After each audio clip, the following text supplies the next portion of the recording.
Hello అండి, నమస్తే. Welcome back our channel Suji kitchen recipes.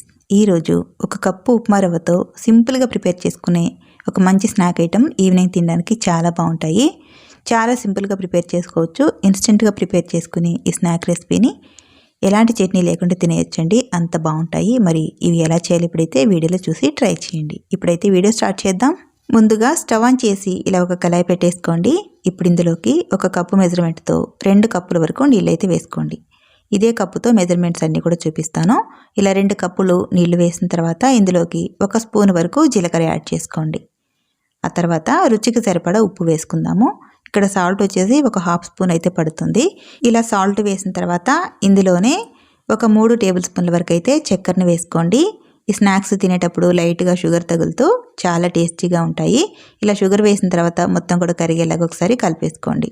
ఇందులోనే 1 స్పూన్ వరకు నెయ్యి కూడా యాడ్ చేసుకోండి. ఫ్లేవర్ అనేది చాలా బాగుంటుంది. ఇలా నెయ్యి వేసి ఈ నీళ్ళని ఒకసారి కలిపేసుకొని చక్కగా మరగనివ్వండి. ఇలా నీళ్లు మరిగిన తర్వాత నీళ్లు ఏ కప్పుతో తీసుకున్నామో అదే కప్పుతో 1 కప్పు వరకు ఉప్మా రవ్వని ఇలా వేస్తూ ఉండలు లేకుండా చక్కగా కలిపేసుకోండి. 1 కప్పు ఉప్మా రవ్వకి 2 కప్పుల నీళ్లు కరెక్ట్గా సరిపోతాయండి. ఇలా రవ్వ మొత్తం వేసిన తర్వాత ఒకసారి మిక్స్ చేసుకోండి ఉండలు లేకుండా. ఇలా కొద్దిగా ఉడికిన తర్వాత ఇందులోకి ఒక చిన్న కప్పు వరకు ఎండు కొబ్బరి పొడి వేసుకోండి. అలాగే ఒక 4 టేబుల్ స్పూన్ల వరకు అయితే బియ్యం పిండిని యాడ్ చేసుకోండి. మీరు ఈ బియ్యం పిండికి బదులు గోధుమ పిండి అయినా సరే, మైదా పిండి అయినా సరే యాడ్ చేసుకోవచ్చు. నేను ఇక్కడ కొంచెం హెల్దీ వేలో చూపిస్తున్నానండి, అందుకే రైస్ ఫ్లోర్ తీసుకున్నాను. ఇలా బియ్యం పిండి వేసిన తర్వాత మొత్తం కూడా ఒకసారి కలిపేసుకోండి. ఇలా మొత్తం కూడా దగ్గరగా ఉడికిపోయింది కదా.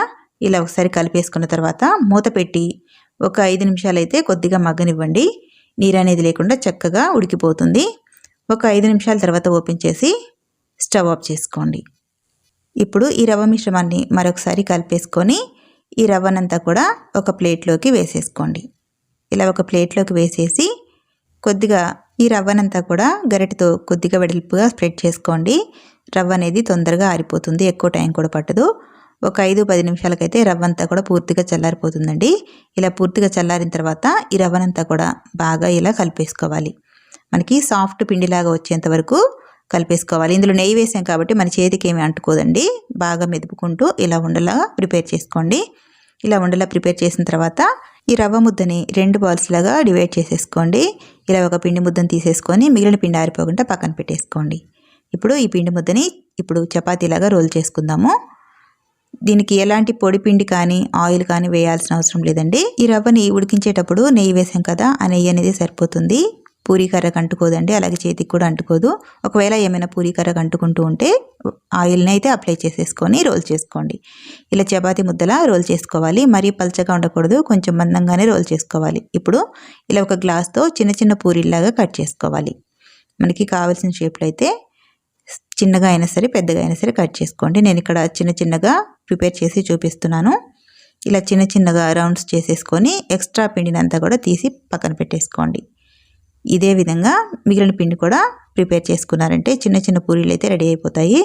చూడండి, ఇక్కడ చూపిస్తున్న విధంగా మరీ పల్చగా ఉండకూడదు, ఈ మాత్రం మందం అయితే ఉండాలి. అప్పుడే మనకి పొంగుతూ చక్కగా వస్తాయి. ఇలా అన్నీ కూడా ప్రిపేర్ చేసుకొని ఒక ప్లేట్లో అయితే పెట్టేసుకోండి. ఇప్పుడు వీటిని ఫ్రై చేసుకుందాము. స్టవ్ ఆన్ చేసి ముందుగానే ఆయిల్ పెట్టాను. ఆయిల్ చక్కగా వేడెక్కిందండి. ఆయిల్ ఒకసారి వేడెక్కిన తర్వాత మంటని మీడియం ఫ్లేమ్లో పెట్టేసి ఇలా 1-2గా వేస్తూ చక్కగా ఫ్రై చేసుకోండి. చిన్న మంట మీదనే చక్కగా ఫ్రై చేసుకోవాలి. అవి ఫ్రై అయిన తర్వాత వాటికి అవి ఇలా పైకి వచ్చేస్తాయండి, కలపాల్సిన అవసరం లేదు. ఇలా ఫ్రై అయిపోయి పైకి తేలినప్పుడు రెండో వైపు టర్న్ చేసుకుని ఫ్రై చేసుకోవాలి.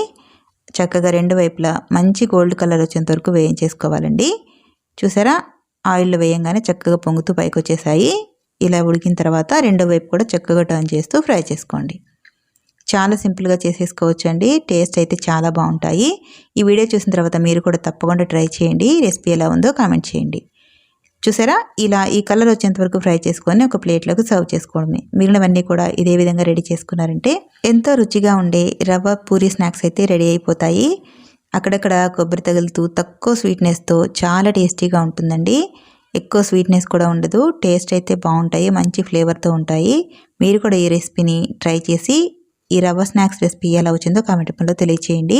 మరి ఈ వీడియో కనుక మీకు నచ్చితే ప్లీజ్ ఒక లైక్ చేసి ఈ వీడియోని మీ ఫ్రెండ్స్తో రిలేటివ్స్తో షేర్ చేసుకోండి.